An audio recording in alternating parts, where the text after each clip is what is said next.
Okay, अब करते हैं बात कार्डियक साइकिल की। कार्डियक साइकिल का मीन्स क्या होता है कि हार्ट के अंदर ऐसे नोड से लेके परकिंजे फाइबर तक जो एक बार इलेक्ट्रिकल एक्टिविटी गुजरती है, या ऐसे बोलें कि एक बीट होता है जब वेंट्रिकल कॉन्ट्रैक्ट करता है, तो उस टाइम ड्यूरेशन के अंदर कितनी इवेंट होती है उसे क्या बोलेंगे? Cardiac cycle. नॉर्मली अगर बात करें कार्डियक साइकिल की, तो कार्डियक साइकिल होता है 0.8 सेकंड का। नॉर्मली कार्डियक साइकिल कितने का होगा? 0.8 सेकंड का ड्यूरेशन होता है कार्डियक साइकिल का, और इसे 3 पार्ट के अंदर डिवाइड कर दिया जाता है। कितने पार्ट में? 3 में। एक में 0.1 सेकंड, एक आ गया 0.3 सेकंड, और एक आ गया 0.4 सेकंड। ठीक है भाई, अब इसके अंदर ये देखना है कि ये 0.1 सेकंड, 0.3 सेकंड, 0.4 सेकंड है क्या। तो इसके अंदर देखो, जैसे मान लो ये ईसीजी है नॉर्मली,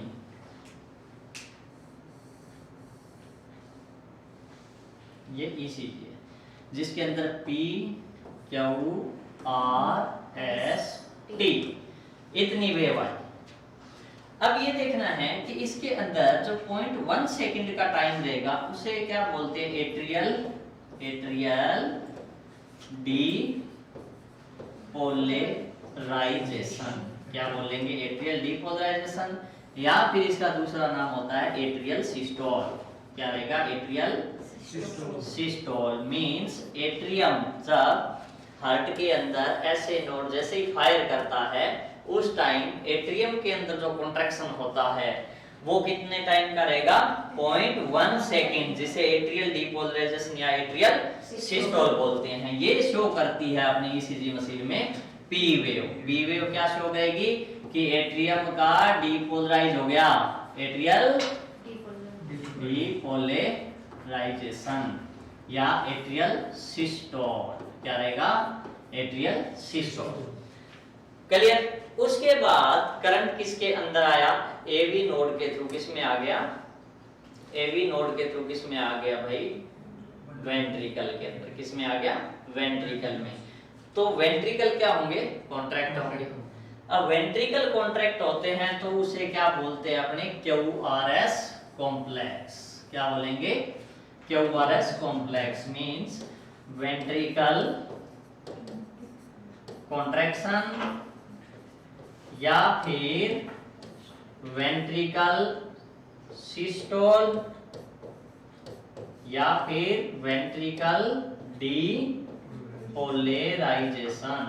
डीपोलराइजेशन, वेंट्रिकल डीपोलराइजेशन, तीनों एक ही बात है। वेंट्रिकल कॉन्ट्रैक्शन बोलो या वेंट्रिकल सिस्टोल बोलो या फिर वेंट्रिकल डीपोलराइजेशन बोलो, तीनों एक ही बात है। तो उस कंडीशन में कितना टाइम लगेगा? 0.3 सेकंड का। तो इसमें क्या होगा? Ventricle systole. क्लियर? तो वे क्या आएगा? QRS complex, QRS complex. और जब एट्रियम डीपोलराइजेशन हुआ उस टाइम आई P वेव। अब उसके बाद क्या हुआ भाई? एट्रियम भी कॉन्ट्रैक्ट हो गया, वेंट्रिकल भी कॉन्ट्रैक्ट हो गया। चलिए, अब उसके बाद क्या होगा? नेक्स्ट वेव क्या रहेगी? एट्रियम का डायस्टोल। एट्रियम क्या होंगे? रिलैक्स होंगे ताकि वो फिल हो सके। फिल होने के बाद वेंट्रिकल फिल होंगे, तभी नेक्स्ट कॉन्ट्रैक्शन आएगा जिससे कार्डियक आउटपुट आता है। क्लियर? तो अब ये देखना है अपने को कि 0.4 सेकंड वाले टाइम क्या हो रहा है, क्योंकि एक बार एट्रियम कॉन्ट्रैक्ट होंगे, एक बार वेंट्रिकल कॉन्ट्रैक्ट होंगे, उसके बाद क्या होगा? वेंट्रिकल रिलैक्स होंगे। तो वेंट्रिकल रिलैक्स होंगे उसे क्या बोलेंगे? Ventricle depolarisation. डीपोलराइजेशन क्या बोलेंगे? वेंट्रिकल रीपोलराइजेशन, वेंट्रिकल रीपोलराइजेशन या फिर वेंट्रिकल डायस्टोल, या फिर क्या बोलेंगे? Ventricle diastole. तो जब वेंट्रिकल रीपोलराइजेशन या फिर वेंट्रिकल डायस्टोल होता है उस टाइम कौन सी वेव आएगी? T wave. तो टी वेव कितना ड्यूरेशन लेती है? 0.4 सेकंड। तो इसके अंदर क्या आ जाएगा, वेंट्रिकल रीपोलराइजेशन। अब ये देखो वेंट्रिकल डीपोलराइजेशन, वेंट्रिकल रीपोलराइजेशन, ये क्या चीज होती है? इसे बोलते हैं एक्शन पोटेंशियल। क्या बोलेंगे? Action potential. इसके अंदर क्या होगा, जैसे मान लो सेल है कोई, ये मान लो सेल है, इस सेल के अंदर क्या, सोडियम अंदर आएगा, पोटासियम बाहर जाता है, कैल्शियम भी अंदर आता है, तो ये सेल एक्टिव होती है। एक बार सेल के अंदर कॉन्ट्रैक्शन होना, फिर एक बार रिलैक्स होना, इसे क्या बोलते हैं? Action potential. ये जब अपने ईसीजी करेंगे ना, उसके अंदर पूरा डिटेल से आएगा कि एक्शन पोटेंशियल है क्या। एक बार सेल का डीपोलराइजेशन होना, डीपोलराइजेशन होना, एक बार सेल कॉन्ट्रैक्ट होती है, एक बार रिलैक्स होती है। इस प्रोसेस को क्या बोलते हैं? Action potential. ईसीजी वाले टॉपिक में अपने अच्छे से करेंगे। तो अब अपने को इतना देखना है कि कार्डियक साइकिल का टोटल ड्यूरेशन है 0.8 सेकंड। इस 0.8 सेकंड को कार्डियक साइकिल को कितने टाइम में डिवाइड कर दिया? 3। कितने पार्ट हो गए इसके? 3।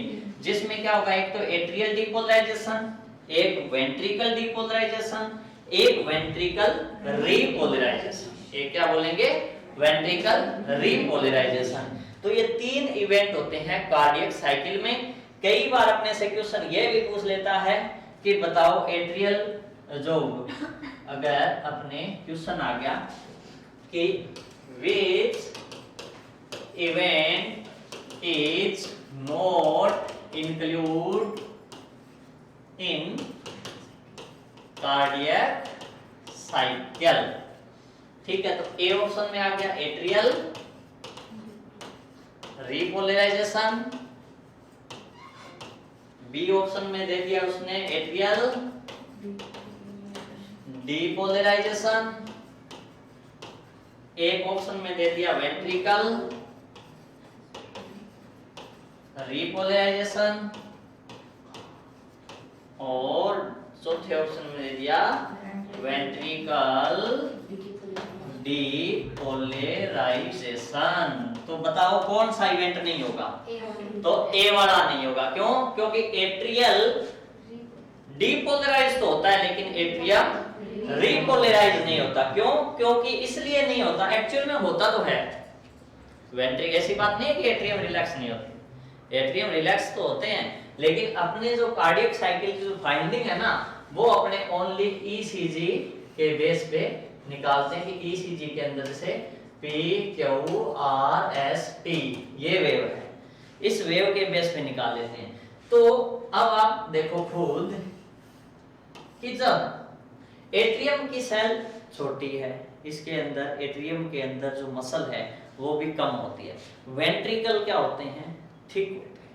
आगे मसल वेंट्रिकल की सेल ज्यादा होती है। तो जब वेंट्रिकल कॉन्ट्रैक्ट करता है, वेंट्रिकल सिस्टोल करता है, उस टाइम एट्रियम क्या करेगा? डायस्टोल करेगा। लेकिन जो वेंट्रिकल है उसकी सेल इतनी है, उसकी मसल इतनी स्ट्रॉन्ग है कि ये सडन क्या बना देगी, इस प्रकार नीडल क्या करेगी, ईसीजी की नीडल फ्लक्चुएट हो जाएगी। तो इसलिए शो नहीं हो पाता ईसीजी में। क्यों? क्योंकि वेंट्रिकल की जो मसल है वो थिक है, सेल भी ज्यादा है, इसलिए उसके अंदर कॉन्ट्रैक्शन क्या होगा? फास्ट होगा। तो जब फास्ट कॉन्ट्रैक्शन होता है उस टाइम एट्रियल का डायस्टोल है शो नहीं हो पाता। इसलिए कार्डियक साइकिल के अंदर ये 3 ही इवेंट रखी गई है, एट्रियल डीपोलराइजेशन, वेंट्रिकल डीपोलराइजेशन और वेंट्रिकल डीपोलराइजेशन। 3 इवेंट रखी जाती है, ये वाली इवेंट नहीं होती है। क्लियर? अब आपको पता चल गया होगा कि पी वेव क्या शो करती है, क्यूआरएस क्या शो करता है, टी क्या शो कर रही है। और एट्रियल ये सिस्टोल डायस्टोल ये देखो दोबारा से कि 0.8 सेकंड का था। पहली इवेंट क्या हुई? ये 1 नंबर इवेंट होती है, ये 2 नंबर इवेंट और ये 3 नंबर इवेंट।